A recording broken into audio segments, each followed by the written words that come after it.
Affordable റേറ്റിൽ നല്ലൊരു serum, നല്ല സ്മെല്ലും നല്ല ഷൈനിങ്ങും നല്ല ബ്രാൻഡുമായിട്ടുള്ള സെറാണ് നമ്മുടെ മാട്രിക്സിൻ്റെ ഈ പ്രോഡക്റ്റ് കേട്ടോ.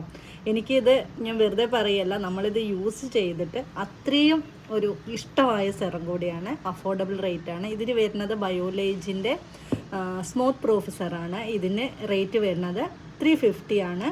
അതുപോലെ തന്നെ നല്ലൊരു ഷൈനിങ്ങുമാണ്. നമുക്ക് ഇട്ട് കഴിഞ്ഞിട്ടുണ്ടെങ്കിൽ നല്ല ഷൈനിങ്ങുമാണ്, നല്ല സ്മെല്ലുമാണ്. അതാണ് ഇതിൻ്റെ ഏറ്റവും നല്ലൊരു പ്രത്യേകത കേട്ടോ. പിന്നെ നമ്മൾക്ക് ഈ കളറിങ് ഒക്കെ ചെയ്ത ഹെയറിലാണ് ഇതിൻ്റെ തന്നെ ഷാമ്പൂ കണ്ടീഷണർ വരുന്നുണ്ട്. ബയോലേജിൻ്റെ തന്നെ കളർ ലാസ്റ്റ് ഷാമ്പൂ കണ്ടീഷണർ. ഇതും കൂടി നമ്മൾ യൂസ് ചെയ്യുകയാണ്, അതുപോലെ സെറം കൂടി യൂസ് ചെയ്യുകയാണ്, നമ്മുടെ ഹെയർ നല്ല ഹെൽത്തി ആയിട്ട് ഇരിക്കുകയും ചെയ്യും. അതുപോലെ തന്നെ കളറിങ്ങിന് നല്ലൊരു ഗ്ലോ കിട്ടും, അത് ലാസ്റ്റ് ചെയ്യുകയും ചെയ്യും. അതുപോലെ തന്നെ നല്ലൊരു സെറാണ് മാട്രിക്സിൻ്റെ തന്നെ ഒപ്റ്റി കെയർ സെറം. ഇത് 530 ആണ് ഇതിൻ്റെ MRP വരുന്നത്.